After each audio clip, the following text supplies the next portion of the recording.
afternoon, my conscious co-creators. Welcome to another edition of the Conscious Consultant Hour, Awakening Humanity. I am very, very pleased that you are all here with me today. We've got another wonderful guest in store for you today. I'm sure you're going to enjoy her. But first, of course, we have my blog post from a couple of years ago. So let's get started because I really want to bring her on soon. So today's blog post is entitled Embracing the Unknown Without Expectation Lightens Our Journey. Life brings us so many things. Some are expected, some are not.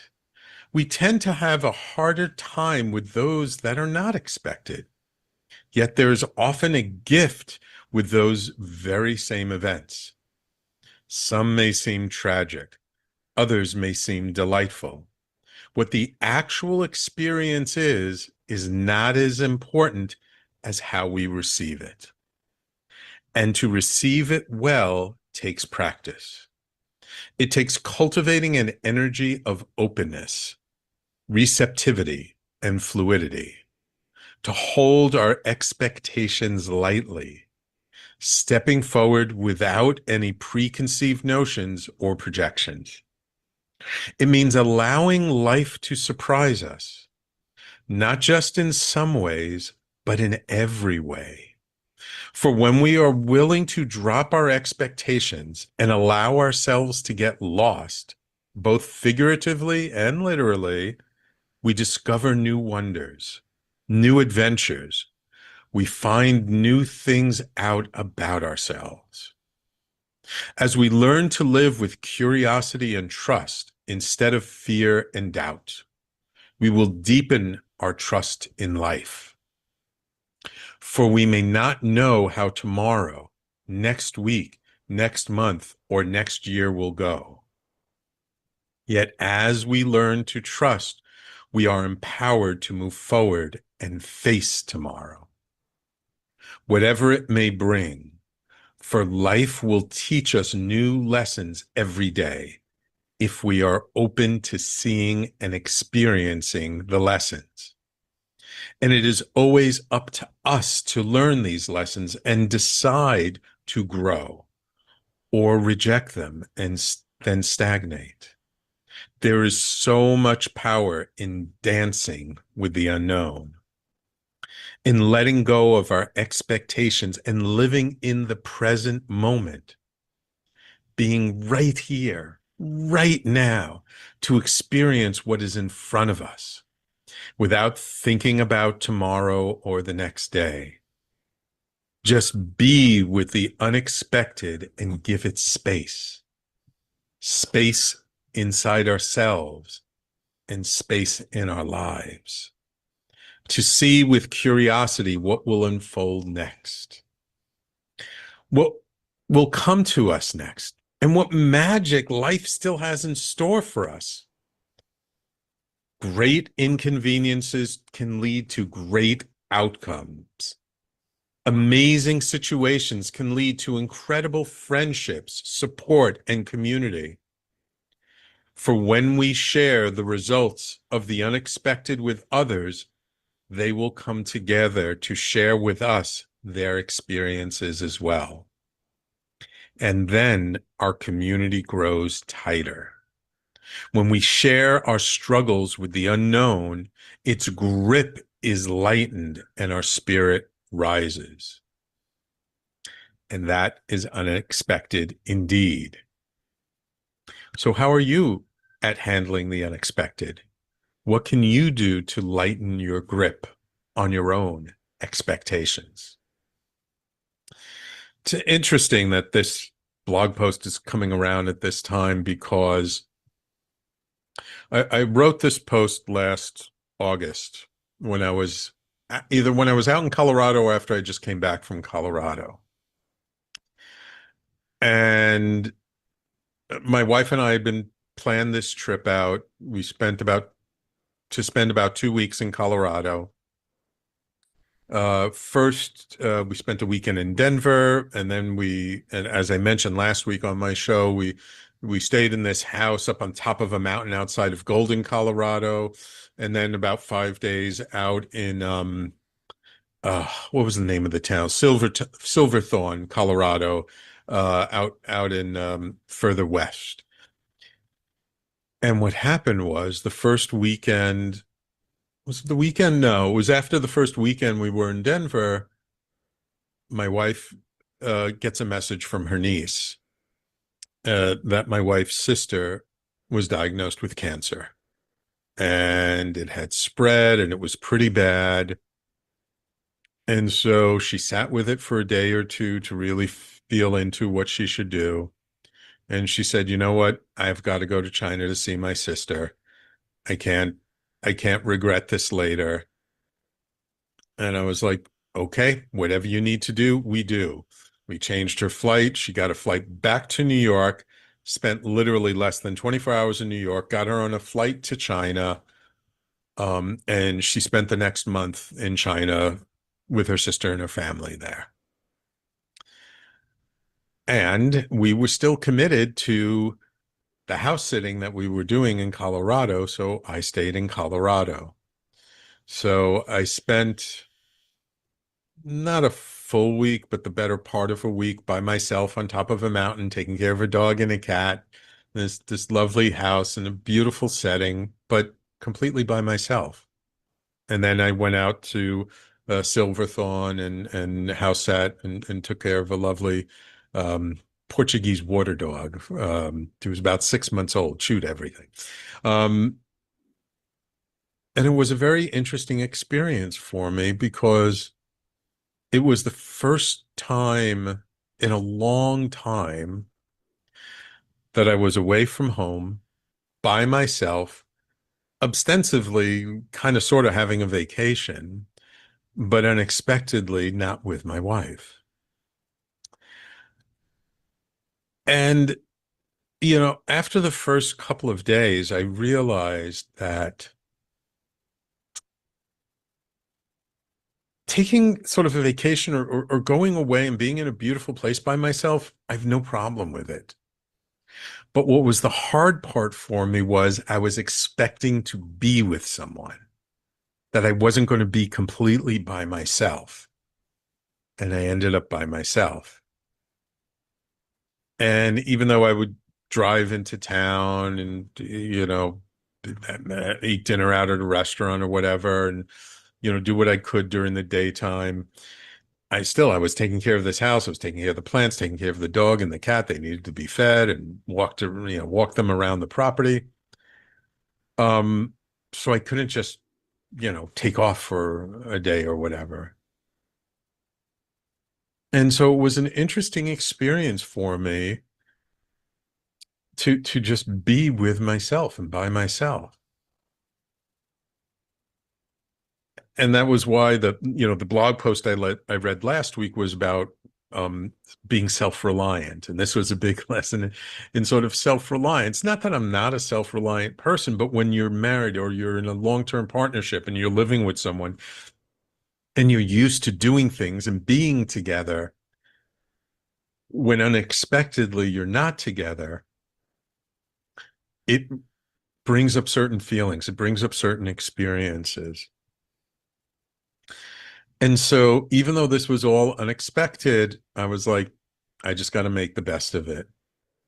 And so, I did my best, I shouldn't say, I did my best to just stay really present to what I was doing, what I was feeling, and try to have as good a time as I could have. And, once I got off the mountaintop and I went to Silverthorne, I would take the dog to the local dog park. So I met people there and I'd get advice from them. And so that was nice. And, I remember one time I went and I tried to take the dog on a hike that somebody recommended. But by the time I got there, like all the parking spots were taken for like blocks away. So I couldn't park there.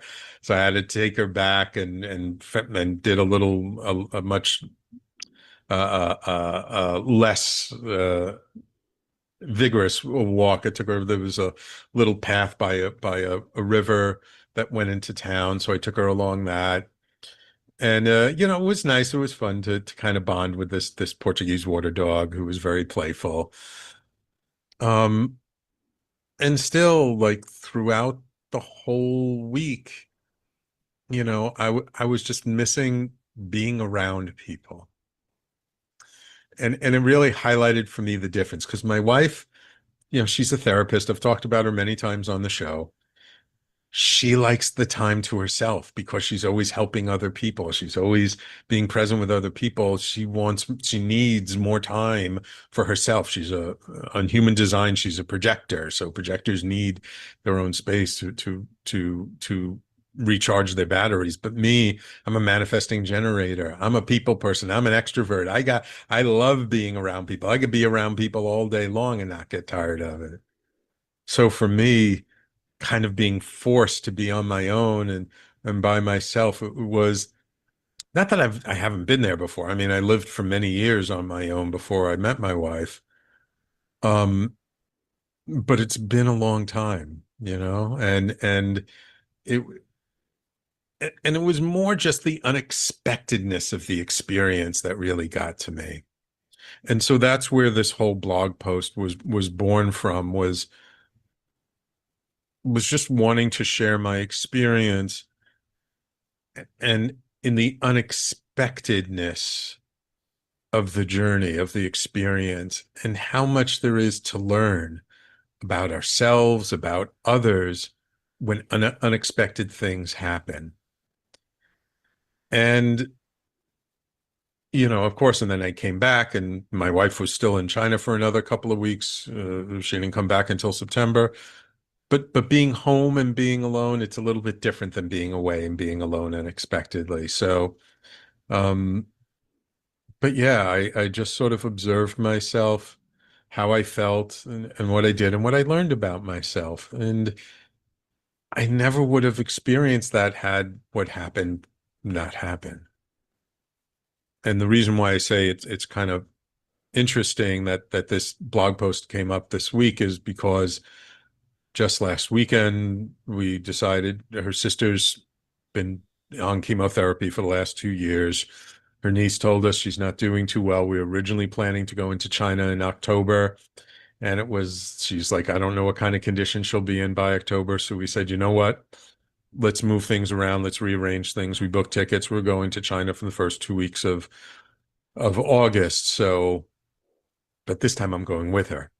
Um, so yeah. So it's just kind of interesting how things cycle around and come back. Um, so that's my blog post. I hope it means something to you. I hope the story behind it means something for you. Again, the title of the post is Embracing the Unknown Without Expectation Lightens Our Journey.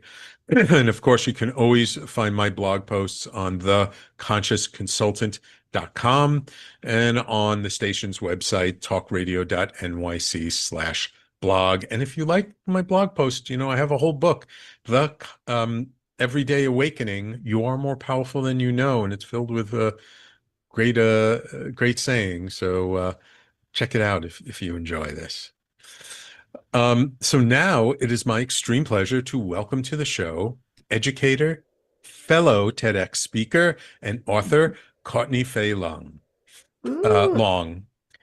Courtney is a leading edge sexuality educator, TEDx speaker, and author who has been teaching for over 25 years. She holds a master's degree in social work and certificates in sexuality education and sex therapy from the University of Michigan. She offers online schools and retreats through her website, and you can watch her TEDx talk, Money and Sex, the Surprising Connection, online. Courtney brings a fresh and empowering perspective to two of society's most taboo topics, money and sex, revealing how a relationship with one often mirrors our relationship with the other. Through decades of working with couples and individuals, she's uncovered deep emotional, psychological, and even spiritual patterns that keep people stuck in shame, scarcity, and silence. Welcome to the Conscious Consultant Hour, Courtney. Thank you so much, Sam. I'm so happy to be here. It's a pleasure to have you here. I really appreciate you taking the time to come on the show. I went a little long on my blog post, so we have to take a quick break. But when we come back, let's talk about what got you interested in sexuality education. What kind of brought you into this whole field? Because this is not like your typical path, is it, for most people? So, everybody, please stay tuned. You're listening to the Conscious Consultant Hour, Awakening Humanity. We do this every Thursday, 12 noon to 1 p.m. Eastern Time, right here on talkradio.nyc and all over social media. You can always find us on YouTube, Facebook, Twitter, LinkedIn, Twitch. And we'll be right back with our guest, Courtney Fae Long, in just a moment. Are you a conscious co-creator?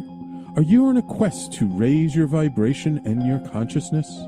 I'm Sam Leibowitz, your conscious consultant, and on my show, The Conscious Consultant Hour, Awakening Humanity, we will touch upon all these topics and more. Listen live at our new time on Thursdays at 12 noon Eastern Time. That's The Conscious Consultant Hour, Awakening Humanity, Thursdays, 12 noon on talkradio.nyc.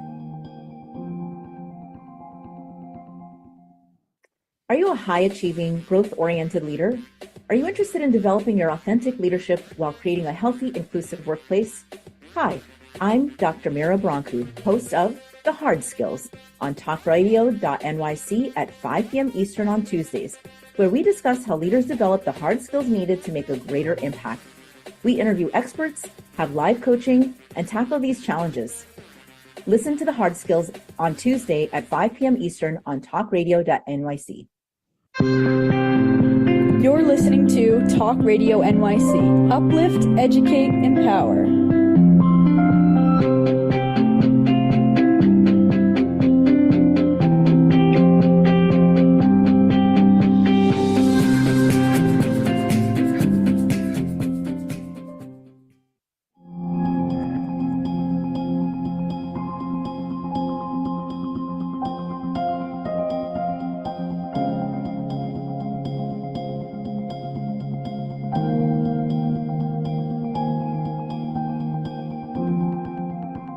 And welcome back to the Conscious Consultant Hour, Awakening Humanity.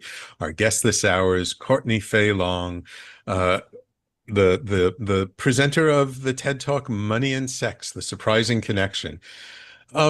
So Courtney, what got you interested in the whole field of sexual education, sex therapy, and this whole mess, I was going to say.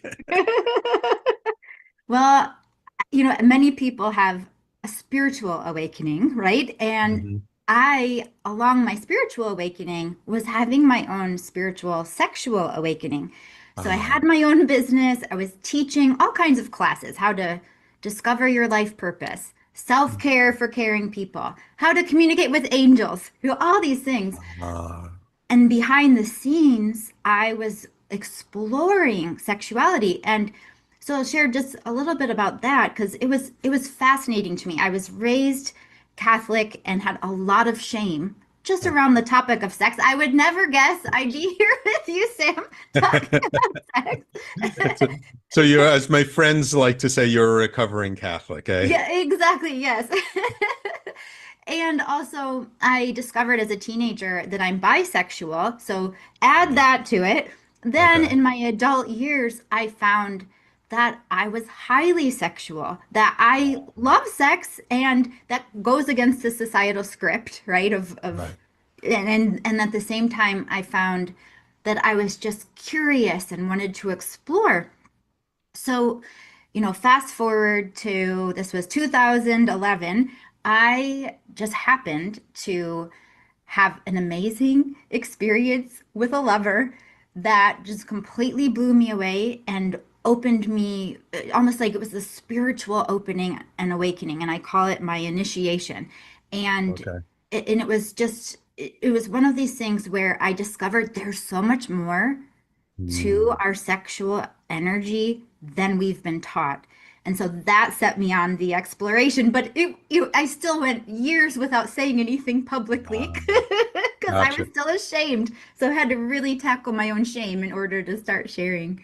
It's interesting. I've spoken with many women who've had sort of the spiritual awakening of what's called or what's known as a Kundalini awakening. Hmm. And more than one of them have told me that, when it happened, it was so intense, but they found that they would like orgasm like crazy. Like one woman I remember telling me she orgasmed like every day for a month because of this Kundalini awakening, that there was some sort of physical correlation to the sort of spiritual energy coursing through her body. Now, it sounds like what you experienced was something a little different, but I'm curious if you feel that your spiritual practice before all this might have helped to make you more open and more ready for that kind of amazing experience. Yeah, absolutely. Just even the simple practice of embodiment, grounding, being present Mm, in the body, not just living in the mind, opening up my heart. I'm a certified hypnotherapist, so just, uh, and I'm an intuitive as well. So just moving into those other realms of consciousness, I think really prepared me for this for sure. Gotcha, gotcha. Mhm. Now, you said it was many years before you said anything around this.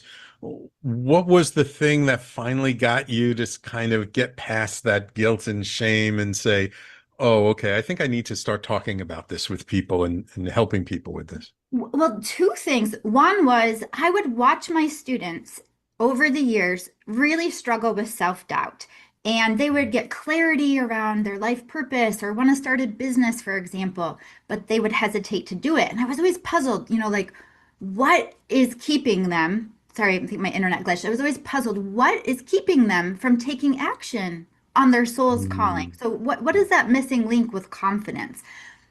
And the other thing that really made a difference was I started realizing this is not just about what happens in the bedroom.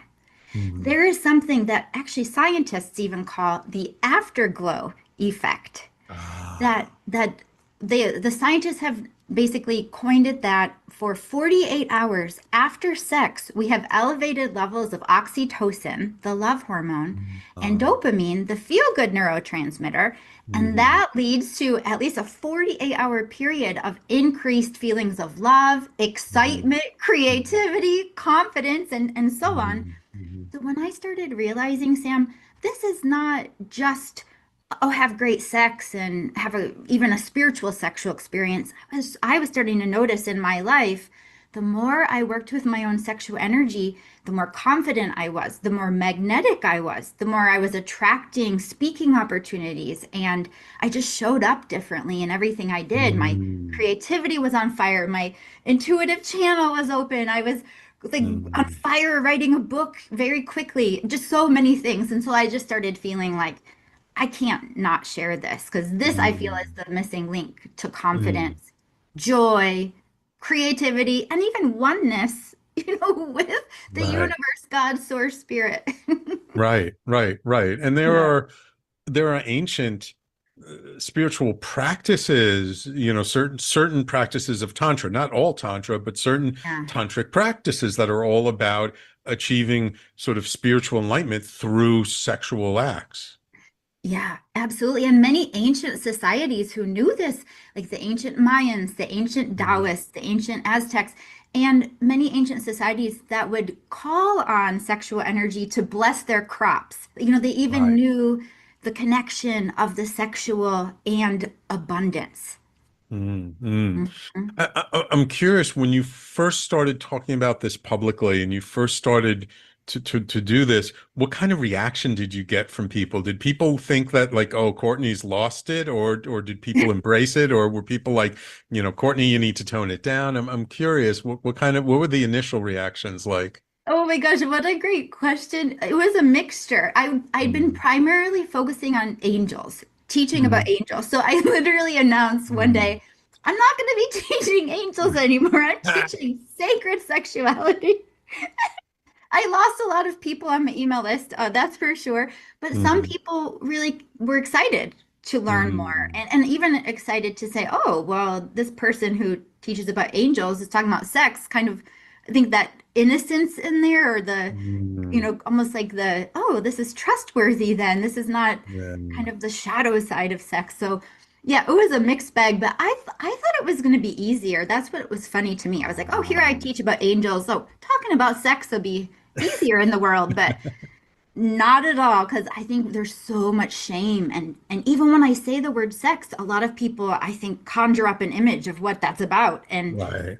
that it's about intercourse or porn or whatever, and it's just like, Mm, oh, there's so much there, I have so much to share with people. yeah, no, that's wonderful. That's Yeah. wonderful. Well, you said you thought it would be much easier. What other challenges did you have in the beginning when you started to make such a shift? I mean, this is really, Yeah. it's not just the topic itself, but it's also just sort of, in a way, it's like a branding shift, right? It's like people who Yeah, knew you yeah. as the angel lady, suddenly you're the sacred sexual lady. Like that's a big shift. I'm sure It's a there big were other shift. challenges to that.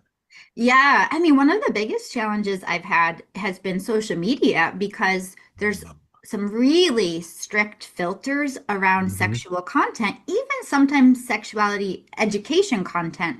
So that's been a Um, really hard part of to it's hard enough just to say this kind of message in a way that's understandable, let alone have to use code words. Like I can't say mm, bedroom or pleasure on certain social media platforms. really? Yeah, Even the word pleasure? even the Wow. word pleasure on TikTok, I got a violation of community guidelines for saying the word pleasure. So that's been really challenging. And yeah, but just definitely from a branding standpoint, it's almost like a whole new business, right? From an Right. angel business to, okay, now I want to teach people about sexuality.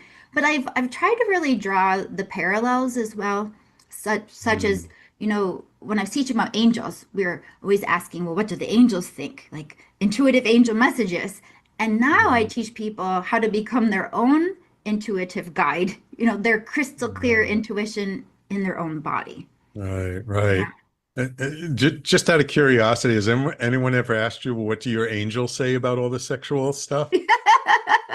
No, actually, no one's ever asked me that, Sam. It's a good Really? question.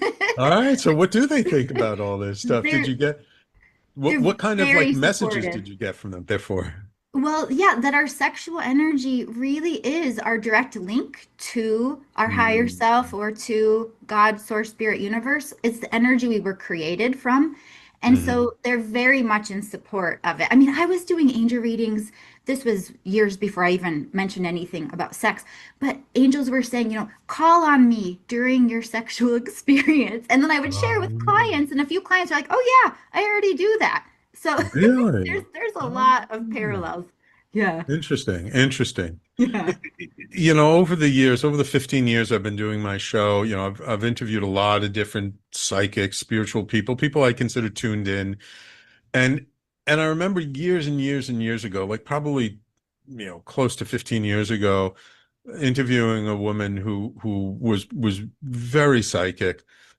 And I think I asked her about relationships, and she said, spirit, they think our whole attitudes towards relationships is ridiculous. They're like, what are you making such a big deal over? Just be with each other.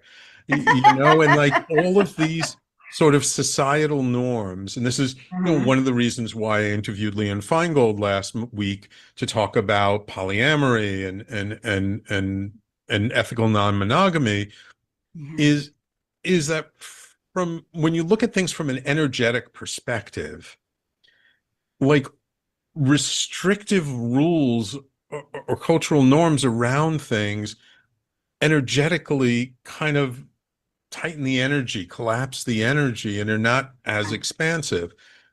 And I'm not making any culture wrong. I'm not saying anyone should not follow what they believe is moral and ethical.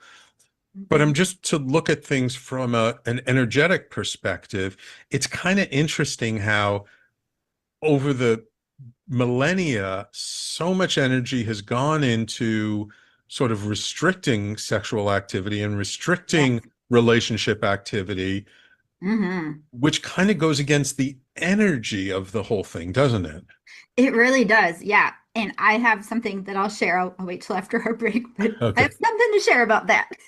All right, wonderful, wonderful. So with that cliffhanger, we're going to go take our next break. Please stay tuned. You are listening to the Conscious Consultant Hour, Awakening Humanity, and we'll be right back with our guest, Courtney Fae Long.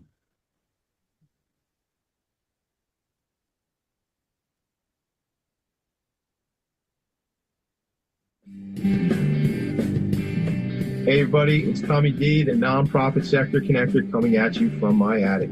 Each week here on talkradio.nyc, I host a program, Philanthropy in Focus. Nonprofits impact us each and every day, and it's my focus to help them amplify their message and tell their story. Listen each week at 10 a.m. Eastern Standard Time until 11 a.m. Eastern Standard Time, right here on talkradio.nyc. Hi, I'm Linda Marcanico. The A Train to Sedona is a memoir about my journey to love and compassion. It's also the name of my new broadcast on Wednesdays at 12 noon. When we are spiritual, we embrace possibilities and ideas, which strengthen our mind, body, spirit, health, and wisdom. On the A Train to Sedona broadcast, I plan to interview guests who embrace these expansive practices. Join us on Wednesdays at 12 noon on Talk Radio New York City. You're listening to Talk Radio NYC at www.talkradio.nyc. Now broadcasting 24 hours a day.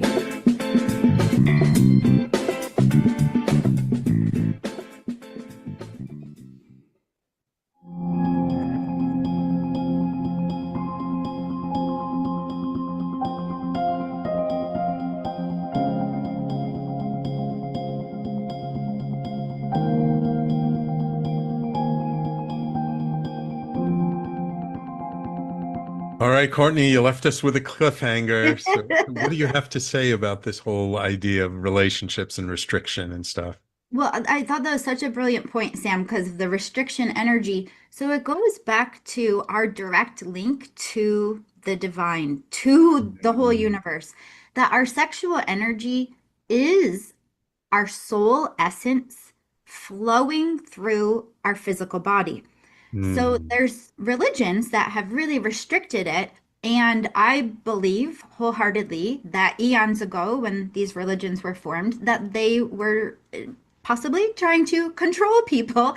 And mm. with that, they wanted people to believe that they don't have their own direct link to the divine, that they need, Ah, the spiritual leader that's interpreting what God says, for example. So it was more of just let's strip the people from their sexual connection, their sexual power. Let's make sex wrong and let's restrict the whole energy so that people follow the leader, and so on. And we're literally, as a mm. society, we're still in that, I'd say, a mess of just feeling like, Yeah. oh, sex is wrong. I shouldn't enjoy this. And like you said, it's a very expansive energy. It's not restrictive. So yeah, Mm. it's so exciting that we're having this almost a revival of people in their power looking at, do I want to be polyamorous? Do I want to Right. experience ethical non-monogamy? Do I want to explore my own sexual energy through self-pleasure, which is a Right. beautiful thing. Yeah, there's a lot to it, but I just want to point out when we are sexually empowered, our intuition is wide open. We know the next answer for our next action step, whether it's for our Mm. business, our money making, our love life, to be happy and healthy. So it's really connected to our power. Yeah, yeah, yeah. And so one of the interesting things I find about the perspective with which you're taking is you're focusing on money and sex. You're focusing on sort of the impact that sex has on our financial life and vice versa. I'm wondering what kind of brought that, like highlighted that for you that got you to say like, oh my God, this is something really important we need to talk about. Yeah, well, that's a really good question. There's a couple pieces. One was Napoleon Hill talks about this in his book Mm. Think and Grow Rich. Mm. He has a whole Yes. chapter on sex transmutation. And as I was exploring myself, I realized we can use our sexual energy to create. It's to manifest, right? And a Mhm. lot of people, this became popular on TikTok a handful of years ago. They call it the O method. And it's It's where when you're getting close to orgasm, you Hmm. imagine what you want to create, whether it's a new relationship or deeper love in your current relationship or more money, business opportunity, whatever. You imagine what you want to create and you use that heightened sexual energy, which is the highest vibration we can experience. And it's almost like a portal of creation. So you imagine what you Hmm. want as though it's happening as you're getting close to orgasm, if possible, even while you're orgasming and after in the afterglow. So it's Hmm. really a potent practice. And that's just there's a lot more to it, but that's the kind of the coolest Hmm. part of the manifestation process that people get excited about. But I just started looking at, wait a minute, since I have become sexually empowered, I'm putting myself out there more in the world. I'm more confident going on social media or sharing my own story. I'm writing books. Just things that I used to feel so stuck in self-doubt. I suddenly almost had the accelerator on. I could share freely. So it was Hmm. just all these pieces where I just started realizing I'm making a lot more money than I ever was. Then I started looking at, well, how do these puzzle pieces fit together? So I say in my TEDx talk, I say Napoleon Hill in Think and Grow Rich, he said, yeah, there's a thing here. This is connected, money and sex. I Hmm. figured out how it works and looked at some of the Uh, research behind it and figured out the steps, which I put into my glow steps. So I kind of created the map of how it works. I see. I Yeah. see. Yeah. Um, Interesting. Interesting. And so, both money and sex are two highly charged topics in the world. And to bring them both together seems like it could be rather explosive in a way. Yeah. Have you had like people what's the term? Like uh what do they call it online when someone really comes after you? Like backlash or Yeah, yeah, or backlash or like attacking. yeah. Well, I'd say I haven't had a terrible backlash, which is really good. Okay, good. Yeah. But also on a lot of social media platforms, I haven't found a way to speak super freely about it. So the Um, most freely I've said it is in my TEDx talk on YouTube. Gotcha. Yeah, but the funny thing to me is often when I say, "Oh, money and sex," people immediately think prostitution. Right, It's like right. we have so much more to learn about this. But there's even scientific studies that link these together. There's a lot of studies that say just sex, like I mean just sex in terms of it's not like conscious, creative, sacred Hmm. sex, just the kind of regular sex Hmm. increases our happiness, that people who Hmm. have sex once a week or more are happier than people who have sex less frequently than that. There's lots Hmm. of health benefits like improving our Hmm. immunity, reducing anxiety, reducing stress, a whole long list of health benefits. There's studies that link sex with increased self-esteem and confidence. There's links with Hmm. creativity, productivity at work the next day.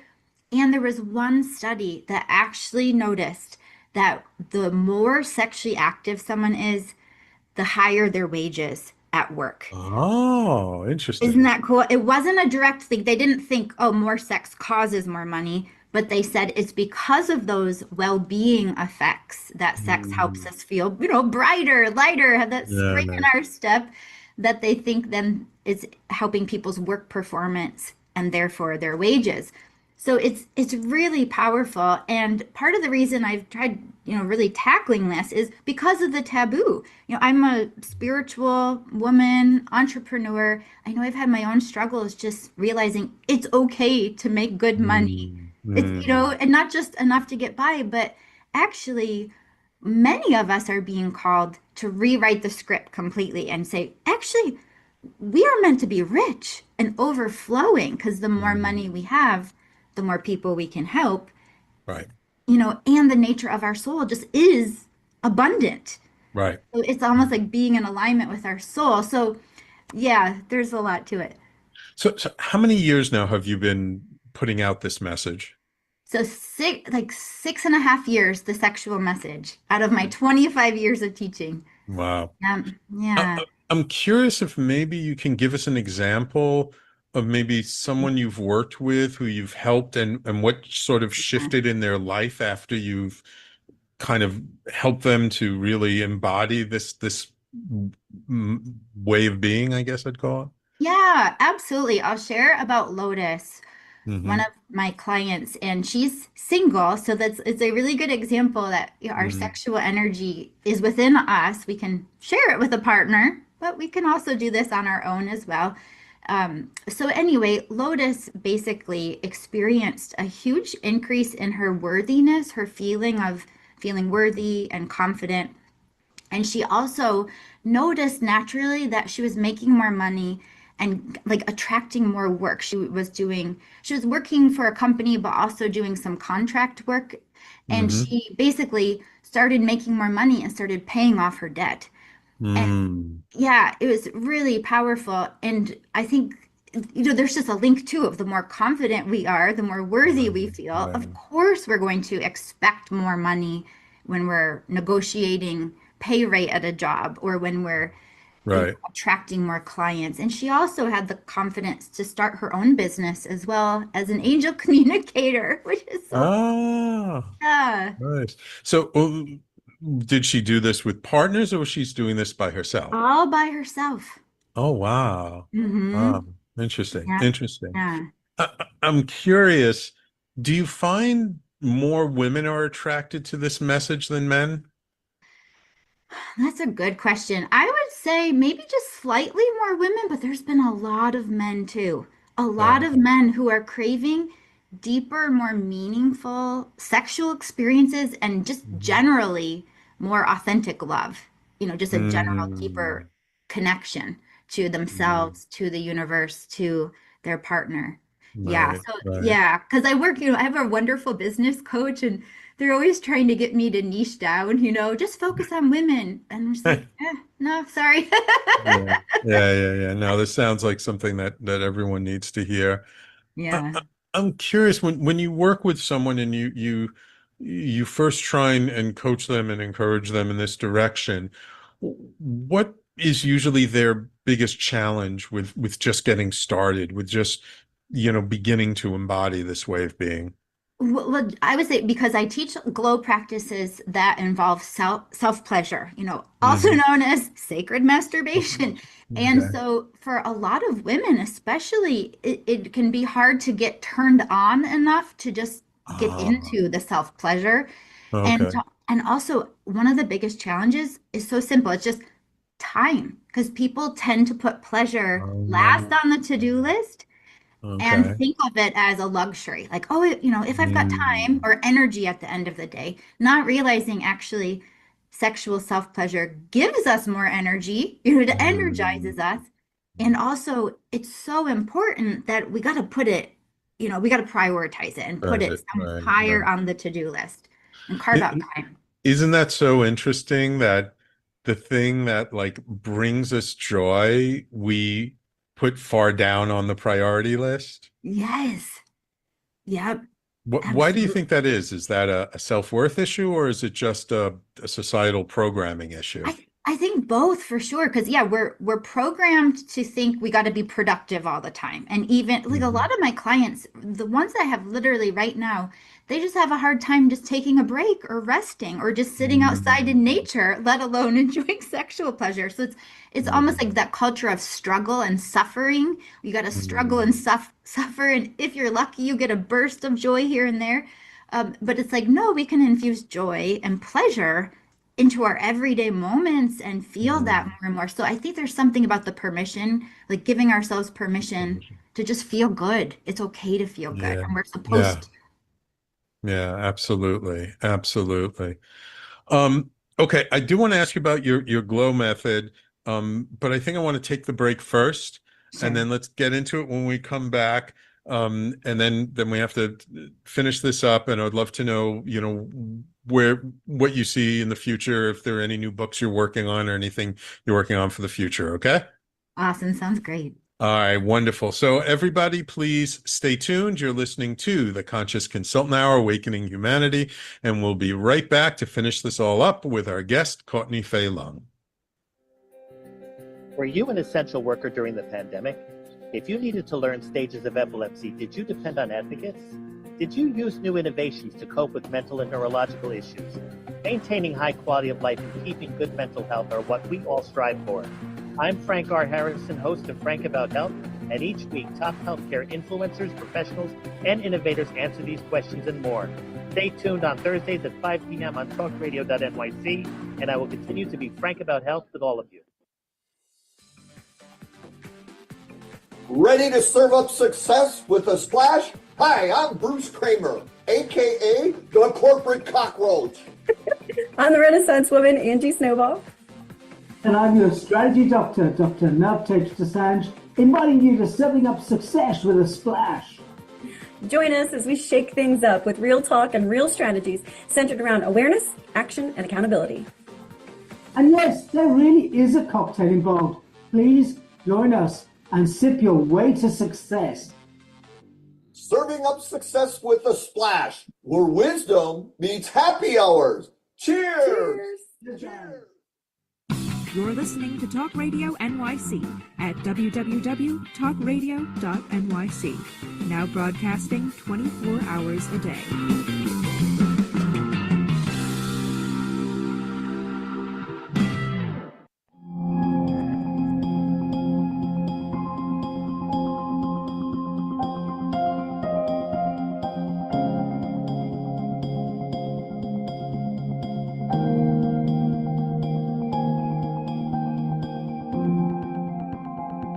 So, Courtney, before the break, you mentioned about your GLOW methodology. Why don't you share that with our audience? Absolutely. So the GLOW number one, the G in GLOW stands for grounding, and that is literally about grounding into our body, not grounding onto the earth, but just being present in our body, especially in our root chakra, which is where our sacred genitals are, and really being so anchored in our root, that we can really feel our intuitive guidance. So I say in my TEDx talk that our genitals are meant to be our GPS, our genital positioning system. And I know we've got a lot of shame in that area as a society, but it's so important to be present in our body.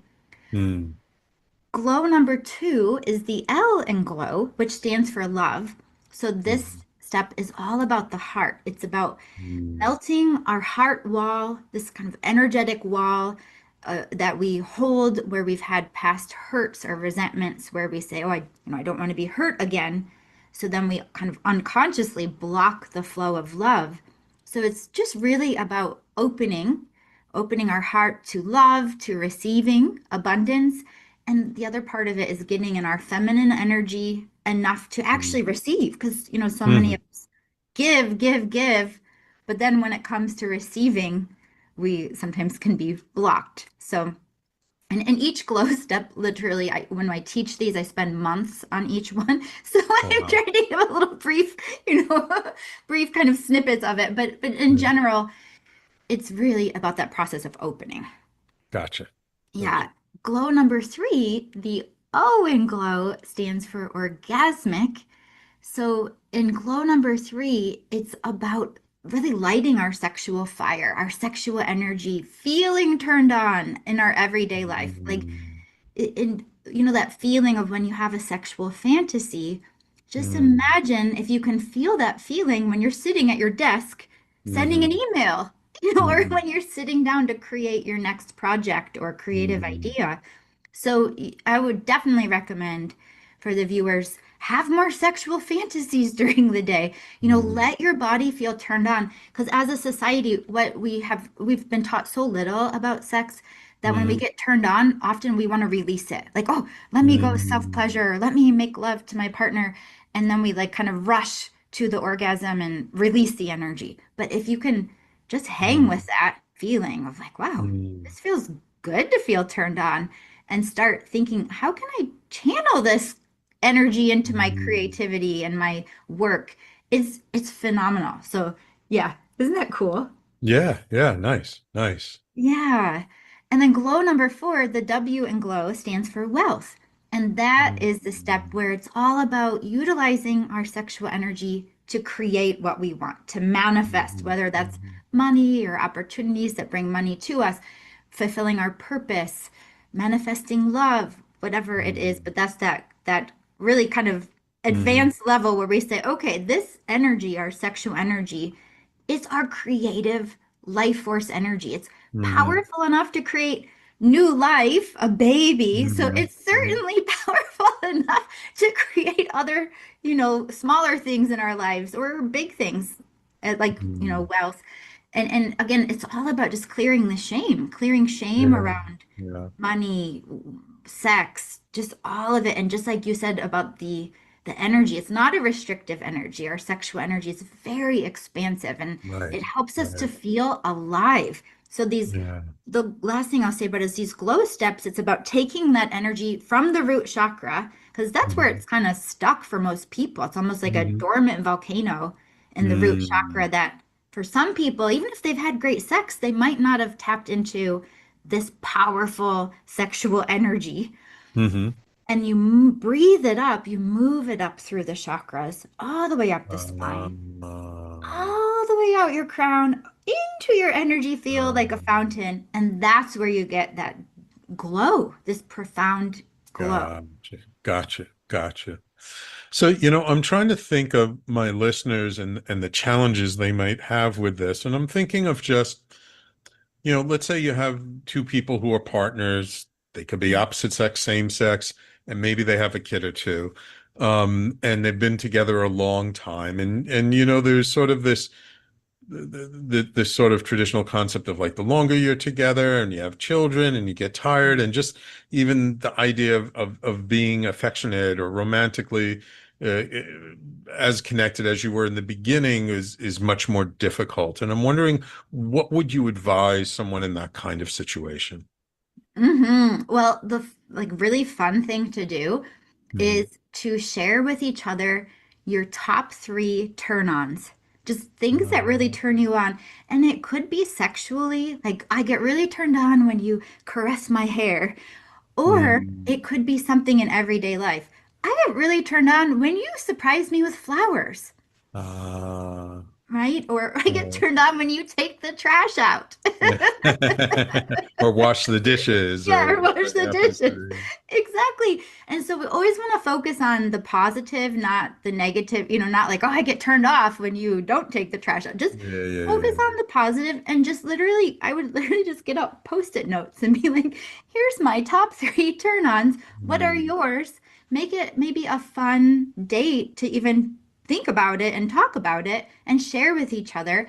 And then you just choose one, to focus on in that moment. And remember, there's just such power in flirtation and compliments, just telling each other, you look really hot in those jeans. Or, wow, that smile, oh my gosh, your smile just melts my heart. Just little compliments can also kind of help spark the fire. Gotcha. Unfortunately, we don't have a lot of time left. I would love to know, you've written a lot of books in the past. Are you working on anything now? What's the future hold for Courtney Fae Long? Yes, I sure am. I'm working on a book for women specifically of how to light their sexual fire and manifest more money. And I say women are meant to be rich. I mean, everyone is, but this one's specifically for women. And I also am really focusing on women who want more sex than their partner, who tend to have a lot of shame about it. So highly sexual women who want more sex, maybe they don't know how to ask. And so we'll be writing a book about that as well, and teaching classes. Yes, so lots ahead. And I also teach private retreats for couples and group retreats in Kauai, Hawaii, and Sedona, Arizona. I live in Phoenix, Arizona, so it's just short drive up the road to get to Sedona. Oh, wonderful. One question before we close out. I'm curious, just kind of came to mind. Is the sexual dynamic between heterosexual versus homosexual versus trans people, is there a difference when people have a different sexual orientation than the normal thing? Well, that is a really good question. Our sexual energy, just by its nature, has both feminine qualities and masculine qualities. And Right. so I would say the energy is very neutral. And Okay. you can call on more of a kind of like a igniting masculine energy, like the spark, the initiator.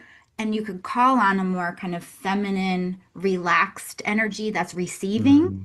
Mm-hmm. So it's yes, and when I had a relationship with a woman for many years, this is when I started exploring sexual energy because I realized we didn't have the same equipment that I was used Mm-hmm. to when I was with a man. Yeah. And so I started feeling there's so much more to the energetic level where we can just, Yeah.